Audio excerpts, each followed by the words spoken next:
আর কি সক্রিয় হয়েছে। এটা 2000 থেকেই, মানে ট্রিটি প্রক্রিয়াটা হচ্ছে যে 98-99 থেকে শুরু হয়। তো 2000 থেকে হচ্ছে যে সরকারের সক্রিয় অংশগ্রহণটা তামাক নিয়ন্ত্রণে।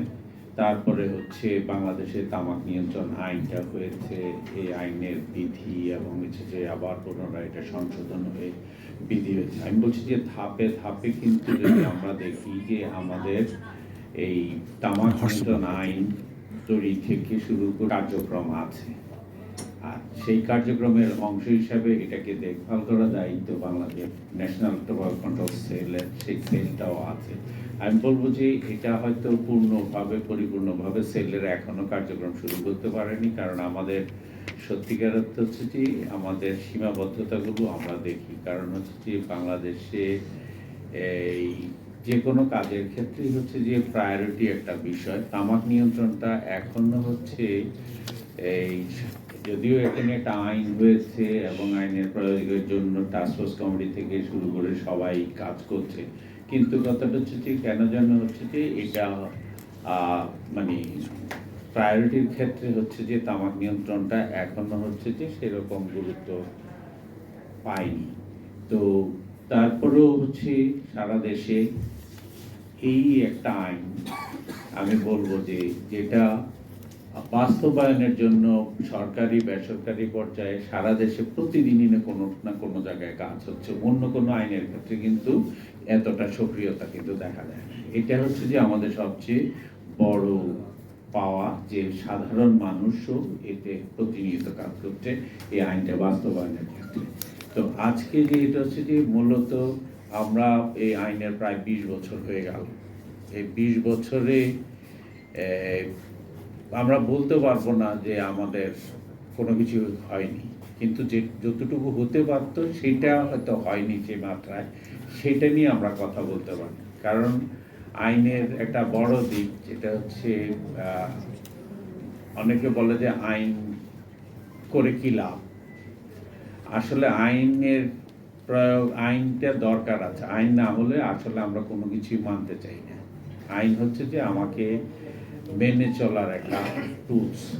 তো এখন যেমন যেদিন 2005-এ যখন তামাক নিয়ন্ত্রণ আইনটা হয়, আপনাদের খেয়াল আছে এই সংবাদপত্রের অর্ধ পেজে কিন্তু বিজ্ঞাপন থাকতো তামাকের, প্রথম পেজের নিচ দিয়ে গোল্ড লিফের নাইলে ব্যানসনের ওয়ান অ্যান্ড অনলি, এই ধরনের বিজ্ঞাপনগুলো। কিন্তু তামাক যখন যেদিনই আইনটা আসলো, আইন আসার পরে কিন্তু সেই জিনিসটা কিন্তু নাই।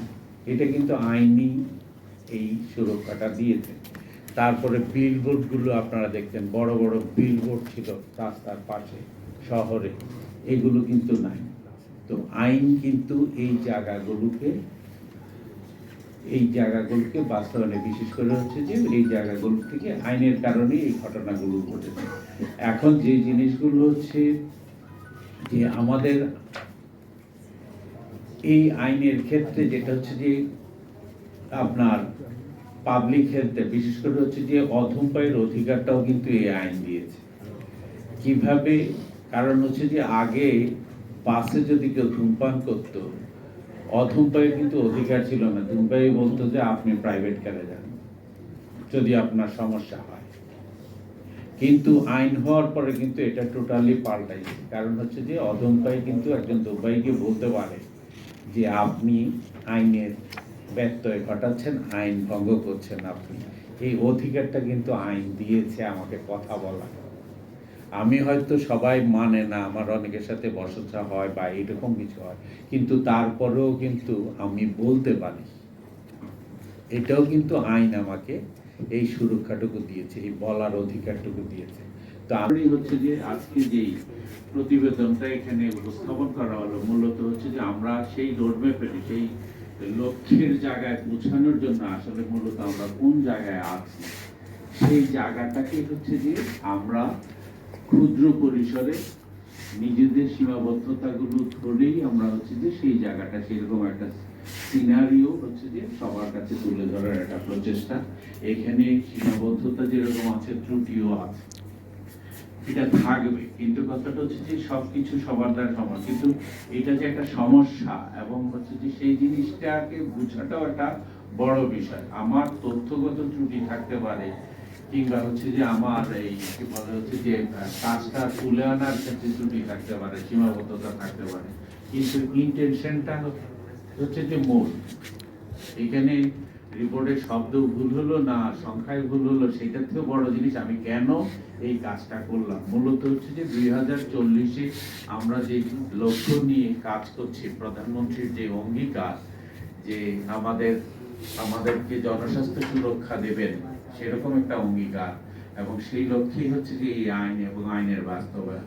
তো সেইটার আসলে হচ্ছে যে প্রায়োগিক জায়গাটা কোন অবস্থায় আছে, এবং আমাদের এই 2040 সালের লক্ষ্যটাকে যদি অর্জন করতে হয়, তাহলে আমাদের কি কি করণীয় আছে, এটা আমরা সাধারণভাবে আমরা সেই জিনিসটাকেই তুলে ধরার চেষ্টা করেছি। আমরা আশা করি যে আমাদের এই প্রচেষ্টা ত্রুটি থাকলেও আমরা মনে করি যে এর থেকেও আমাদের কাজ করার এবং শেখার অনেক কিছু আছে।